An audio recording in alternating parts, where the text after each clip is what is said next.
तो रिसेंटली 7 अक्टूबर को दिल्ली के विज्ञान भवन में डिफेंस मिनिस्टर राजनाथ सिंह एक बड़ा राष्ट्रीय सम्मेलन यानी कि नेशनल कॉन्फ्रेंस उद्घाटन करेंगे, जिसका नाम है opportunity in defence manufacturing in the country. सरकारी बयान कहता है इस कॉन्फ्रेंस का मकसद है मिनिस्ट्री ऑफ डिफेंस और सभी राज्यों के उद्योग विभागों के बीच बेहतर तालमेल बनाना, ताकि राज्य की इंडस्ट्रियल पॉलिसी, इंफ्रास्ट्रक्चर और प्राइवेट इंडस्ट्री सब मिलकर काम करें आत्मनिर्भर भारत की दिशा में।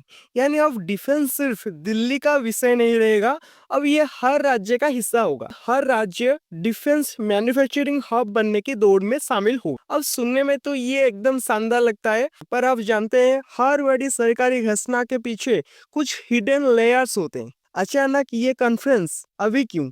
2025 में आते आते भारत ने कई डिफेंस डील्स की है, अमेरिका से लेकर फ्रांस और रूस तक।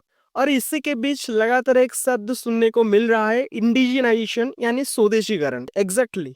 पर आप जानते हैं स्वदेशीकरण का मतलब हर किसी के लिए एक जैसा नहीं होता। सरकार कहती है हम आत्मनिर्भर बनेंगे, डिफेंस कंपनियां कहती है हमारे लिए नए कंट्रैक्ट्स खुलेंगे, और कुछ विदेशी डिफेंस लॉबीज कहती है India is opening its market.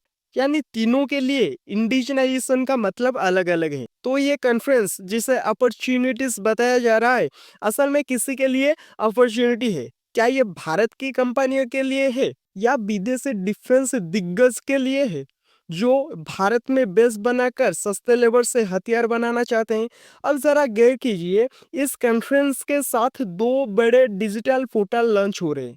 पहला है डिफेंस एग्जिम पोर्टल, 2 है सृजन डिफ यानी defence establishment and entrepreneurs platform. अब नाम बड़े शानदार है, पर असल में करते क्या है? डिफेंस एग्जिम पोर्टल का काम है डिफेंस सेक्टर में एक्सपोर्ट इंपोर्ट ऑथराइजेशन को आसान बनाना। मतलब अगर कोई कंपनी हथियार बनाना या बेचना चाहती है, तो उसे अब लंबा सरकारी चक्कर नहीं करना पड़ेगा। सारी प्रक्रिया ऑनलाइन सिंगल विंडो सिस्टम से होगी। सुनने में तो एज अ बिजनेस लगता है, लेकिन क्या आपने गौर किया कि अब ये पोर्टल कौन एक्सेस करेगा? सिर्फ इंडियन कंपनीज नहीं, फॉरेन जॉइंट वेंचर भी। यानी डिफेंस मैन्युफैक्चरिंग में अब विदेशी कंपनियों की एंट्री और आसान हो जाएगी, बिना ज्यादा ब्यूरोक्रेटिक रोक टोक के। अब दूसरा पोर्टल की हम बात करेंगे तो सृजन डिफ।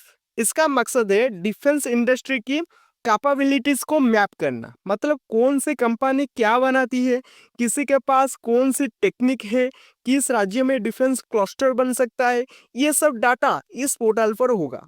अगर ये डाटा किसी प्राइवेट या फॉरेन प्लेयर्स के हाथ लगा, तो उन्हें ये पता चल जाएगा कि भारत का डिफेंस इंफ्रास्ट्रक्चर कहाँ मजबूत है और कहाँ कमजोर, और फिर वो अपने स्ट्रैटेजिक इन्वेस्टमेंट उसी हिसाब से करेंगे। यानी इंफॉर्मेशन ही नया हथियार बन जाएगा। तो अब बात करते हैं असली पावर गेम की, डिफेंस इकोनॉमी।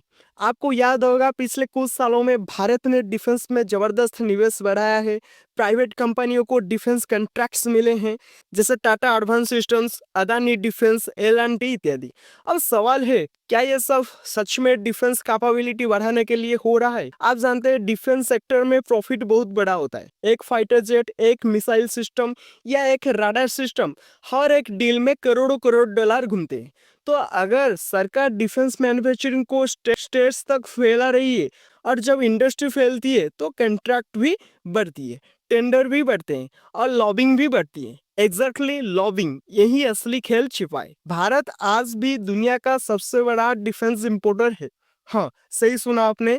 चाहे हम मेक इन इंडिया की बात करें, पर ग्राउंड रियलिटी ये है कि हम अब भी रूसिया से मिसाइल, फ्रांस से फाइटर जेट्स, इसराइल से ड्रोन्स और अमेरिका से डिफेंस टेक इंपोर्ट करते हैं।